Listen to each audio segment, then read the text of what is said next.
Beli kereta bukan sekadar bayar ansuran bulanan. Ada kos tersembunyi yang ramai tak bajet. Dan benda ni yang selalu buat orang menyesal.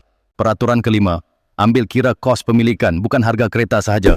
Minyak, servis, tayar, insurans, cukai jalan, parkir, tol, semua ni makan duit. Kadang-kadang kereta murah pun jadi mahal bila servis susah cari atau minyak kuat. Sebab tu pakcik selalu kata, kereta bukan liability masa beli, tapi masa guna.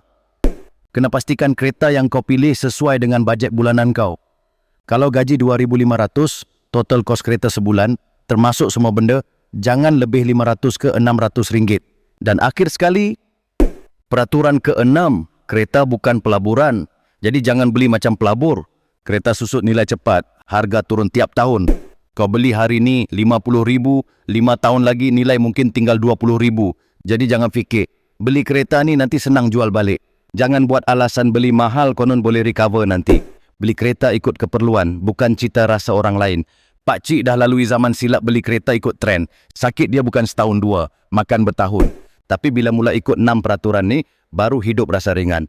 Kalau kau tengah plan beli kereta tahun ni, pakcik harap kau dengar pesanan ni dulu. Biar lambat sikit beli, asal tak sesal panjang.